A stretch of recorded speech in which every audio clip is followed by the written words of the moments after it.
नमस्कार, आपका स्वागत है अपना उत्तराखंड में। मैं हूं आपके साथ शिवम दत्त मेहता। चलिए खबरों की शुरुआत करते हैं। बड़ी खबरें आपका इंतजार कर रही हैं उत्तराखंड के परिप्रेक्ष्य में। पहली खबर, पौड़ी जिले के श्रीनगर विधानसभा क्षेत्र सावन के आखिरी सोमवार में जहां प्रदेश भर के शिवालयों में शिव भक्तों ने पूजा अर्चना की, तो वहीं चौथान पट्टी के अतिवृष्टि में से प्रभावित ग्रामीण क्षेत्र किमवाड़ी के ग्रामीणों ने क्षेत्र की खुशहाली के लिए शंकर भगवान को खुश करने की कोशिश की। इस दौरान क्षेत्र के बिंदेश्वर महादेव मंदिर में शिव पार्वती समेत शिवलिंग की भी स्थापना की गई। दिन भर मंदिर परिसर में कीर्तन भजन के कार्यक्रम चलते रहे। ग्रामीणों ने इस दौरान व्रत रखकर आपदा जैसी स्थिति दोबारा क्षेत्र में न होने की कामना की और मंदिर में जलाभिषेक के साथ शिवलिंग पर दूध, घी, दही, शहद, बेलपत्र, अक्षत, रोली के साथ धूप दीप चढ़ाकर पूजा अर्चना की। स्थानीय निवासी पिंकी देवी ने बताया कि बीते दिनों हुई अतिवृष्टि से क्षेत्र के ग्रामीण इलाकों में काफी नुकसान हुआ है। ऐसी स्थिति दोबारा ना हो, इसी को लेकर ग्रामीणों ने व्रत रखकर भगवान शंकर की स्तुति की है।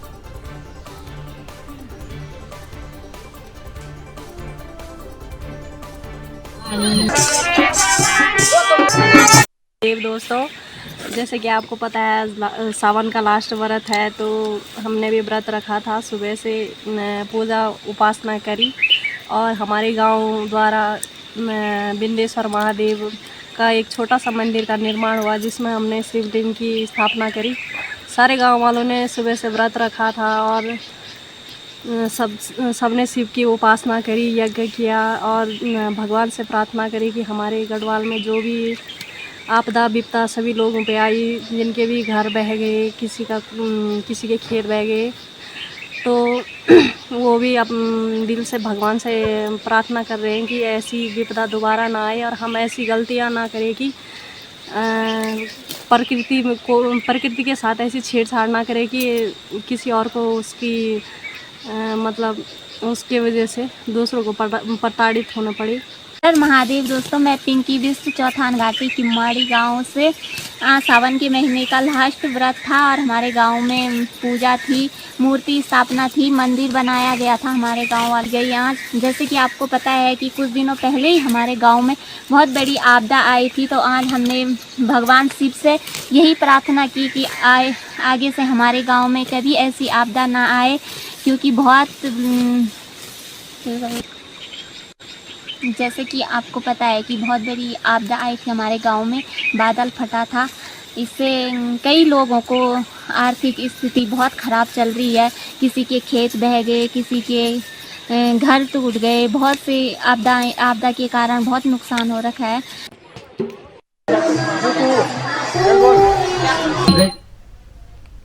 देखिए, आपको खबर हमने दिखाई जहां पर बिंदेश्वर महादेव मंदिर में पूजा अर्चना की गई। भगवान शिव से मांगी क्षेत्र की खुशहाली की कामना और आपदा जैसी स्थिति दोबारा न हो, इसकी कामना यहां पर की गई। अब आगे बढ़ते हैं, अगली खबर का रुख करते हैं।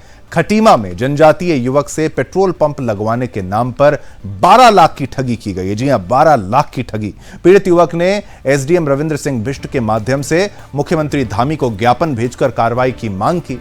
एसडीएम ने कोतवाल प्रकाश सिंह दानू को निर्देशित कर उचित कार्रवाई के निर्देश दिए हैं। एसडीएम को सौंपे ज्ञापन में पीड़ित युवक दीपक सिंह राणा ने बताया कि उसके पिता की मृत्यु 15 मई 2021 को हुई थी। उसके पिता ने मृत्यु से पहले बताया कि उसके रिश्ते के जीजा ने पेट्रोल पंप लगाने के नाम पर उनसे पैसे लिए। उसके पिता ने कहा कि उनके मरने के बाद पेट्रोल पंप वह नहीं चला पाएगा तो अपने जीजा से रुपए वापस ले लेना। पीड़ित ने बताया कि पिता की मृत्यु के बाद आरोपी ना तो दुकान में मिलता है और ना ही फोन उठाता है। पीड़ित ने सीएम धामी से उसके साथ हुई ठगी कर लिए गए 12 लाख रुपए वापस दिलाने और आरोपी के विरुद्ध कानूनी कार्रवाई की मांग की है। एसडीएम ने कहा कि पुलिस को जांच के निर्देश दिए गए हैं। जांच के बाद आरोपी के खिलाफ मुकदमा दर्ज कर कार्रवाई की जाएगी। तो देखिए, अपनों ने ही यहां पर दगा दी है, धोखा दिया है। इस पर प्रतिक्रियाएं भी आपको सुनाएंगे। पीड़ित का क्या कहना है और उप जिला अधिकारी खटीमा उनका क्या कहना है।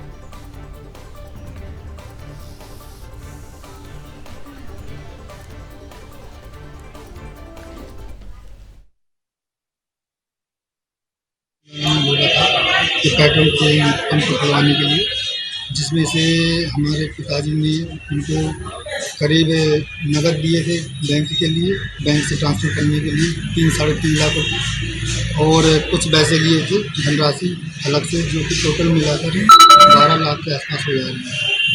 पर वो पेट्रोल पंप आज तक नहीं खुला है और 2018 की बात है ये। आज इतना समय हो गया, पिताजी भी एक्सपायर हो गए हैं, जिससे कि हमें पैसों की सख्त जरूरत है और वो फ़ोन भी नहीं उठाते हैं। एसडीएम साहब ने बोला कि इसकी अच्छी तरह से जांच पड़ताल की जाएगी और आपको मतलब आपकी तरफ से देखते हैं क्या होता है, तो दिलवाने के लिए बोल रहे हैं। दीपक सिंह राणा मेरे पास आए हैं, ये बानूसी के रहने वाले हैं, डॉक्टर बानूसी की।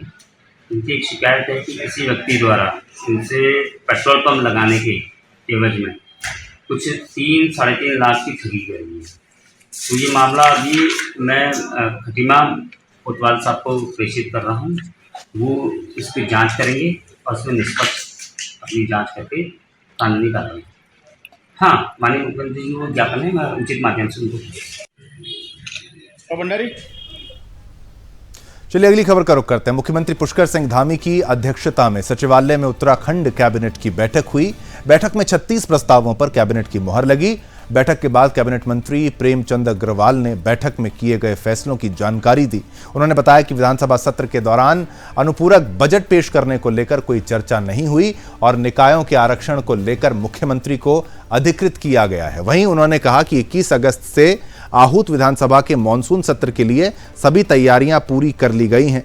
20 अगस्त को कार्य मंत्रणा समिति की बैठक होगी। उन्होंने सत्ता पक्ष और विपक्ष के विधायकों से सौहार्दपूर्ण तरीके से सदन चलाने का आह्वान भी यहां पर किया गया है। तो आहूत विधानसभा के मानसून सत्र की तैयारियां यहां पूरी हो चुकी हैं और 20 अगस्त को होगी कार्य मंत्रणा समिति की ये बैठक। क्या प्रतिक्रियाएं हैं वो भी आपको सुनाते हैं प्रेमचंद्र अग्रवाल संसदीय कार्य मंत्री के द्वारा, और साथ ही साथ और प्रतिक्रियाएं जो भी। देखिए 36 प्रस्तावों पे कैबिनेट ने मोहर लगाई है। उसमें विभिन्न हमारे विभागों के द्वारा जो 36 मुद्दे थे उस पर चर्चा की गई है। एक अलग से एक प्रस्ताव और आया, मतलब 36 + 1 37 प्रस्तावों पे माननीय कैबिनेट ने मोहर लगाई है। मंत्री जी, क्या अनुपूरक बजट को लेकर के भी अनुपूरक बजट वाला विषय आज के कैबिनेट में नहीं आया है। अब चूंकि आज के जो विषय हैं वो मैंने आपको बताया। निकाय चुनाव में ओबीसी आरक्षण को लेकर के क्या कुछ चर्चा हुई? अब हमारे आरक्षण का विषय जो है वो माननीय मुख्यमंत्री जी को अधिकृत किया है, क्योंकि अभी पहले सीमांकन की कार्रवाई हमारी चल रही है। तो ये समाप्त होते ही हम आरक्षण कराने के लिए हम लोग आगे बढ़ेंगे। सत्र को लेकर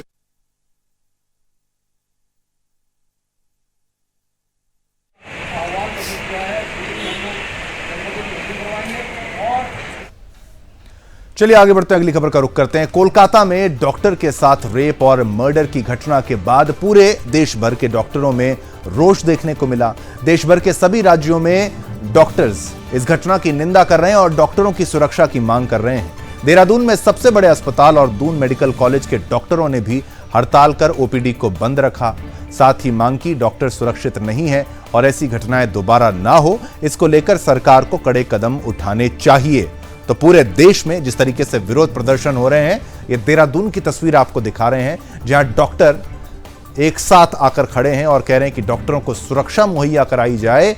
और जो कोलकाता में हुआ उसके खिलाफ ये रोष भी खास तौर पर महिला डॉक्टर्स का तो देखने को मिल ही रहा है, लेकिन सब एकजुट हैं। ओपीडी भी कई जगहों पर आज बंद देखने को मिली और ये दून मेडिकल कॉलेज की तस्वीर आपको दिखा रहे हैं। क्या प्रतिक्रियाएं हैं खास तौर पर doctor Babita Joshi Doon medical college से, और तमाम और डॉक्टर्स की प्रतिक्रिया आपको हम सुनाते हैं। हाँ, जो इतना ये घटना हुई है इसके बाद आज तक मतलब बहुत बार वुमेन सेफ्टी, जैसे निर्भया हत्याकांड रेप केस हुआ था, वैसे ही उस लेवल का ये एक डॉक्टर के साथ हुआ है। जो इंसान पूरी ज़िंदगी पढ़ाई करके किसी को हील करने की कोशिश कर रहा है, आज उसके साथ ही इतना बुरा घटना हुई है। तो और डॉक्टर्स की बात है ये है कि डॉक्टर्स के साथ कुछ ना कुछ दुर्व्यवहार होता रहता है, कोई कुछ सुनता नहीं है। ठीक है, हमें बार बार यहाँ स्ट्राइक करने की ज़रूरत पड़ रही है ताकि एक हमारी स्ट्राइक से ऑल इंडिया पैन इंडिया ये स्ट्राइक हो और इस केस पे जल्दी से जल्दी ये फास्ट ट्रैक पे जाए और जल्दी से जल्दी जो एक्यूज़ड है उसे पनिशमेंट मिले। और हम ये चाहते हैं कि किसी भी वुमेन, किसी भी लड़की को, इवन किसी को भी इस तरह का जो है, इस तरह की दुर्व्यवहार, दुर्घटना किसी के साथ ना हो। हमारा इस स्ट्राइक से यही है कि एक सेफ्टी इशू जो बहुत ही सेफ्टी एक लग्जरी हो गई है अब हमारी इसमें, जो आसानी से नहीं मिल सकती। हमें कितनी बार हमें स्ट्राइक करनी पड़ी है। ये हमारी पहली स्ट्राइक नहीं है, दून हॉस्पिटल में ही हमारी तीसरी स्ट्राइक है जब हम यहाँ पे बोल रहे हैं कि हमें एक अच्छी सिक्योरिटी चाहिए। तो कोई भी आकर किसी भी तीमारदार किसी भी पेशेंट का कोई भी अटेंडेंट क्या है, मांगे तो ये क्लियर कट है। जैसे अपने ही जहाँ पे काम करते हैं वहाँ पे भी अगर सिक्योरिटी नहीं है तो फिर लोग काम भी कैसे फ्रीली करें। जहाँ पे वो अपने हॉस्पिटल में काम कर रही थी उसके बाद भी उनका जो है ऐसा घटना घटा, रेप हुआ, उसके बाद मर्डर हुआ। एंड जो कॉमन सिविलियंस है, जो सबसे ज़्यादा शॉकिंग पार्ट है कि अगर कोई कॉमन सिविलियन का रेप होता अब तक कितना बड़ा प्रोटेस्ट होता, ऑल इंडिया हर जगह रैलीज चलती। लेकिन जस्ट बिकॉज वो एक डॉक्टर थी, अभी तक लोगों में अवेयरनेस नहीं है कि उसका रेप हो के फिर उसके बाद मर्डर हो गया, वो भी अपने प्लेस ऑफ वर्क पे जहाँ पे वो काम करती थी वहाँ पे ऐसा हुआ है। तो इसलिए सभी चिंतित है। हमारे साथ इतने सारे फीमेल पीजीज़ है, जो फीमेल डॉक्टर्स है, अगर वो लोग सेफ फील नहीं करेंगे तो वो लोग कैसे काम करेंगे अपने हॉस्पिटल में।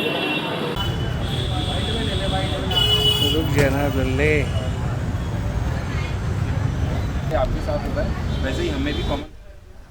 चलिए आगे बढ़ते हैं, अगली खबर का रुख करते हैं। देखिए, खटीमा में भारतीय जनता पार्टी के कार्यकर्ताओं ने खटीमा विधानसभा के प्रभारी राज्य मंत्री और मंडी परिषद के अध्यक्ष डॉक्टर अनिल कपूर डब्बू का मंडी समिति किसान भवन परिसर खटीमा पहुंचने पर स्वागत किया।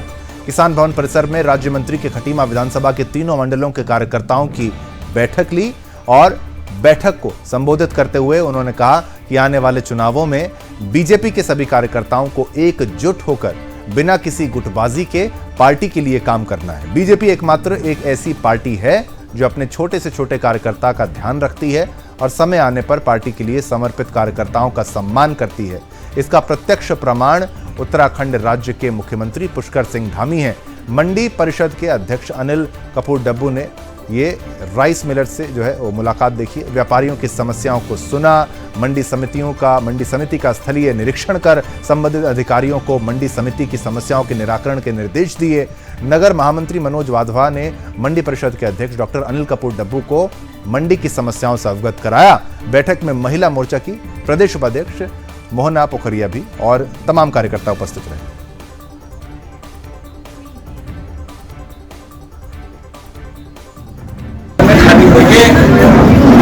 में रचनात्मक काम चल रहा है। पूरे देश भर में एक पेड़ माँ के नाम आदरणीय मोदी जी की जबरदस्त योजना है कि पूरी दुनिया में जिस तरह पर्यावरण संतुलन हो रहा है और एक सोच, ऐसी सोच भारत के प्रधानमंत्री की, दुनिया भर के देश हैं लेकिन पहली बार भारत के प्रधानमंत्री सोच के साथ काम कर रहे। हमारे कार्यकर्ता पूरे गाँव में, देहातों में, घर पे, अगल बगल इस कार्यक्रम को संचालित कर रहा है।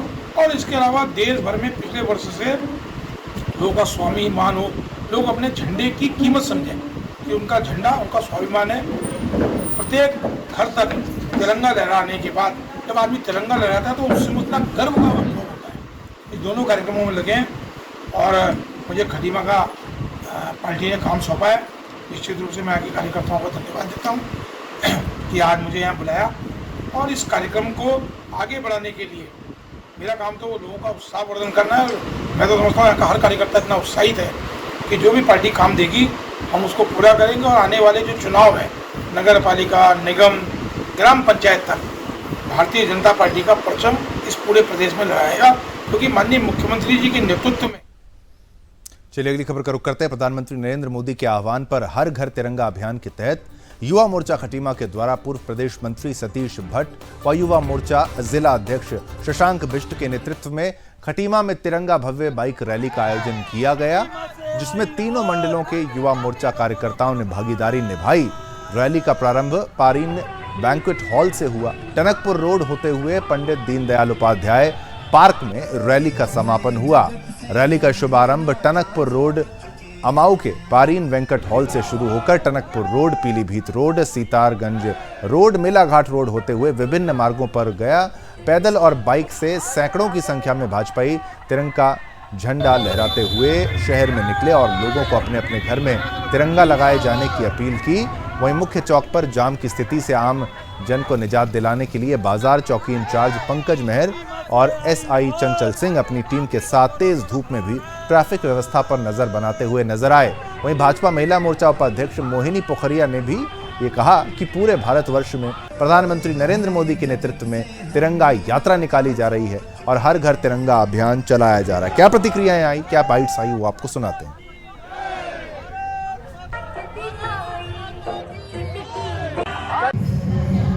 आदरणीय देश के प्रधानमंत्री श्री नरेंद्र मोदी जी और इस प्रदेश के यशस्वी मुख्यमंत्री श्री पुष्कर सिंह धामी जी के आह्वान पर पूरे प्रदेश में हर विधानसभा में भारतीय जनता पार्टी ने हर विधानसभा स्तर पर तिरंगा यात्राएं करने का संकल्प लिया है। भारतीय जनता पार्टी के सभी कार्यकर्ता और खटीमा में युवा मोर्चा के एक बेहद बड़ी रैली का आयोजन किया जा रहा है, जिसमें सभी हमारे कार्यकर्ता स्वयंसेवक तिरंगा लेकर निकलेंगे, भारत माता की जय का घोष करेंगे। आगे बढ़ते हैं, अगली खबर का रुख करते हैं। प्रदेश में बीते कई दिनों से भारी बारिश का सिलसिला लगातार जारी है। ऐसे में भूस्खलन के साथ ही नदी नाले उफान पर हैं। पिछले दिनों भूस्खलन के चलते केदारनाथ मार्ग में 29 जगह अवरुद्ध हुए हैं, रुकावटें आई हैं। हालांकि 25 जगहों को दुरुस्त कर लिया गया है। ये अपडेट है। आपदा प्रबंधन सचिव विनोद कुमार सुमन ने कहा कि फिलहाल स्थिति सामान्य बनी हुई है। जहां पर भूस्खलन से जो मार्ग अवरुद्ध है उनको कठोर करने का कार्य लगातार किया जा रहा है और कोशिश यही है कि यात्रा मार्ग अवरुद्ध ना हो। साथ ही लिंचोली मार्ग में अभी भी खासा व्यवधान देखने को मिल रहा है, जिस पर विचार विमर्श किया जा रहा है और जल्द ही इस मार्ग को भी सुचारू कर दिया जाएगा। इसके लिए वैकल्पिक मार्ग की भी तलाशी की जा रही है। आपदा प्रबंधन सचिव ने कहा कि वर्तमान में हवाई सेवा के माध्यम से केदारनाथ यात्रा जारी है। जल्द ही पैदल मार्ग से भी यात्रा सुचारू कर ली जाएगी। ये भी बताया कि अन्य धामों में तीर्थयात्री बिना किसी अवरोध के यात्रा कर रहे हैं। तो आपको प्रतिक्रिया भी सुनाते हैं, विनोद कुमार ने क्या कहा है। अभी स्थिति सामान्य है। केदारनाथ जी के रास्ते में लगभग 29 स्थानों पर मार्ग क्षतिग्रस्त हुआ था, जिसमें से लगभग 25 स्थानों में जो क्षति हुई थी उसको ठीक कर लिया गया है और 1 से 2 मीटर पैदल यात्रियों के लिए खोल दिया गया है। बाकी जहां मैसिव लैंडस्लाइड था, जहां पे ज़्यादा मात्रा में था क्षति हुई थी, उस पर काम चल रहा है। इसमें 300 से ज़्यादा लोग काम कर रहे हैं उसमें। और जो हमारा रास्ता था सोनप्रयाग से गौरीकुंड का, वो रास्ता भी खोल दिया गया है। एक आप बात कर रहे हैं चौमासी से रास्ता एक जाता है, कालीमठ चौमासी से होते हुए लिंचोली तक जाता है। उसके लिए बात हुई थी कि क्या उस रास्ते को ठीक किया जा सकता है, क्योंकि उस रास्ते से जब आपदा आई थी तो हम लोगों ने लगभग 500 लोगों को निकाला भी था उसी रास्ते से। वो रास्ता थोड़ा सा टफ है, ग्रेडियंट बहुत ज़्यादा है कहीं कहीं और चलने में दिक्कत होती है। आदमी अगर फिट नहीं है तो फिर चलने में समस्या हो सकती है। तो उसके लिए सुझाव आया था कि कुछ रास्ता ऐसा है जो। आगे बढ़ते हैं। मौसम विभाग ने उत्तराखंड के 9 जिलों में आज के लिए भारी बारिश की चेतावनी जारी की है। इसके साथ ही 14 से 18 अगस्त तक भी राज्य भर में हल्की से मध्यम बारिश होने के आसार हैं। मौसम विज्ञान केंद्र देहरादून के निदेशक डॉक्टर विक्रम सिंह ने बताया कि आज उत्तरकाशी, चमोली और बागेश्वर में भारी से बहुत भारी बारिश की आशंका है। देहरादून, टिहरी, रुद्रप्रयाग, हरिद्वार, पौड़ी और नैनीताल में भारी बारिश हो सकती है। ऑरेंज और येलो अलर्ट जारी किया गया है। तो क्या प्रतिक्रिया आए हैं वो भी आपको सुनाते हैं।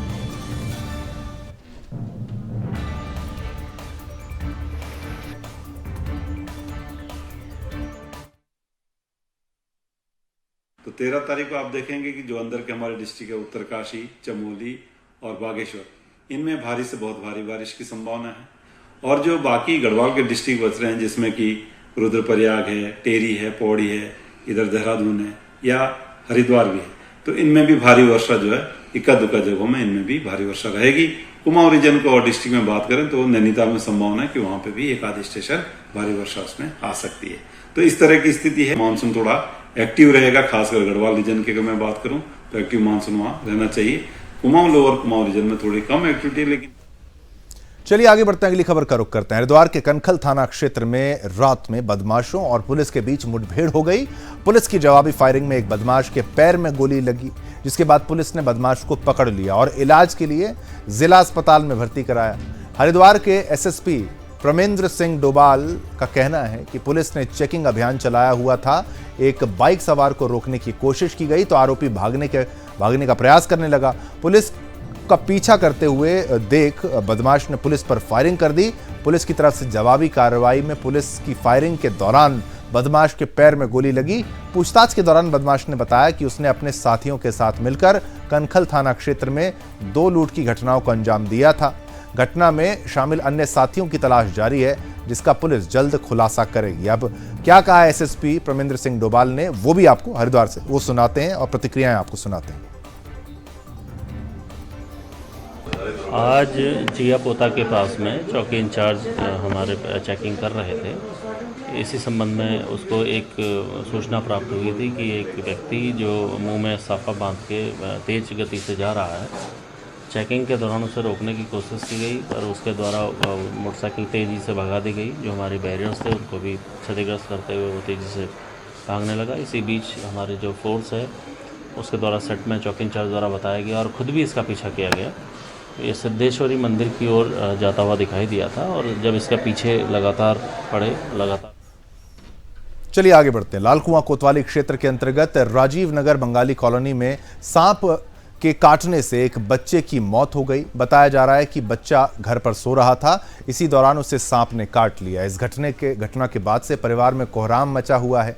बताते चलें कि वीआईपी गेट 2 किलोमीटर स्थित राजीव नगर बंगाली कॉलोनी में रहने वाले अतुल कुमार का 10 साल का बेटा देवराज अपने घर पर सो रहा था। इसी दौरान उसे किसी जहरीले सांप ने काट लिया। इस घटना की जानकारी परिवार को तब लगी जब देवराज को उठाने के लिए उसके पिता ने आवाज दी, लेकिन काफी देर तक भी देवराज नहीं उठा तो परिजन उसे उपचार के लिए आनन फानन में लाल कुआं के प्राथमिक स्वास्थ्य केंद्र लेकर पहुंचे, जहां डॉक्टरों ने उसे मृत घोषित कर दिया। फिलहाल घटना की जानकारी वन विभाग को दे दी गई है।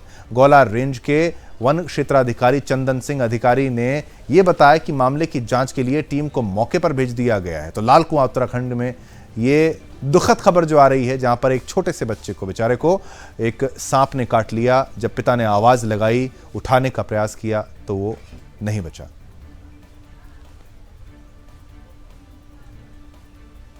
देखिए एक और खबर आपको बताएं तो बांग्लादेश में तख्ता पलट के बाद भी हिंदुओं पर हो रहे अत्याचार का विरोध हल्दू में देखने को मिला है। आपको बताएं यहां पर देवभूमि व्यापार मंडल के नेतृत्व में सैकड़ों लोगों ने मुख्य चौराहे पर बांग्लादेश में हिंसा फैला रहे लोगों का विरोध करते हुए पुतला फूंका। इस दौरान आक्रोशित व्यापारियों ने कट्टरपंथियों के खिलाफ नारेबाजी करते हुए जमकर प्रदर्शन भी किया। साथ ही भारत की मोदी सरकार से हस्तक्षेप कर बांग्लादेश में रह रहे हिंदुओं को सुरक्षा मुहैया कराने की मांग की है। ये बताते चलें कि बांग्लादेश में हिंदुओं पर लगातार हो रहे हमले के विरोध में भारत में कई जगह आक्रोश है। दुर्भाग्यपूर्ण घटना पूरे विश्व के अंदर घट रही है। जिस हिसाब से आर्थिक मानसिकता पूरे विश्व पर हावी है, विश्व का परिसमन चेंज होने जा रहा है, परिस्थितियाँ बदल रही हैं। तो इसमें मैं भारत सरकार से मुख्य रूप से मांग करता हूँ, इसमें सख्त कार्रवाई करें, सख्त कदम उठाएं और जरूरत पड़ती हो तो बांग्लादेश के अंदर प्रवेश करके वहाँ पर कोई स्थिति को कंट्रोल में लें। वहाँ पर हो रहे सनातनियों हिंदुओं पर जो अत्याचार हो रहा है, इसको तुरंत अपने पावर बल से बंद करवाएं, अपने शक्ति बल से बंद करवाएं। चलिए ये तो खबर आपको बताया, आगे बढ़ते हैं। हल्द्वानी के मुखानी क्षेत्र में उस वक्त हड़कंप मच गया जब दिन दहाड़े डायग्नोस्टिक सेंटर में आग लग गई। मौके पर पहुंची फायर ब्रिगेड ने आग पर काबू पाने का काफी प्रयास किया। इस दौरान कई गाड़ियां और कार आग की चपेट में आ गई। मौके पर पहुंचे एसपी सिटी हरबंस सिंह का कहना है कि लगातार आग बुझाने का प्रयास किया जा रहा है। अभी तक आग की चपेट में 2 कार 5 बाइक आ गई हैं, जबकि एक कार को जलने से बचा लिया गया। फिलहाल आग लगने के सही कारणों की जांच की जा रही है। क्या प्रतिक्रिया आई है वो आपको हम दिखाते हैं यहां पर आपकी टेलीविजन स्क्रीन पर।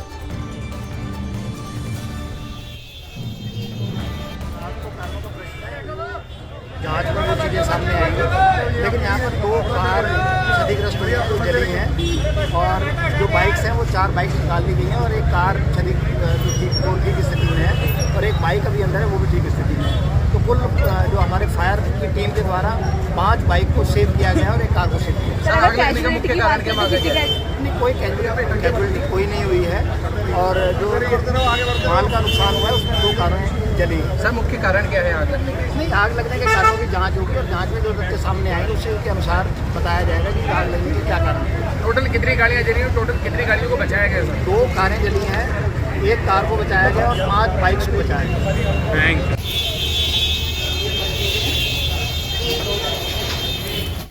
तो चलिए इसी के साथ आज जो खबरें हैं वो अपना उत्तराखंड में बस इतनी ही। और खबरें कल लेकर आएंगे फिर आपके लिए नई खबरें। मुझे यानी शिवम दत्त मेहता को आगे दीजिए, टीम को आगे दीजिए, हम सभी की तरफ से आप सभी को जय हिंद।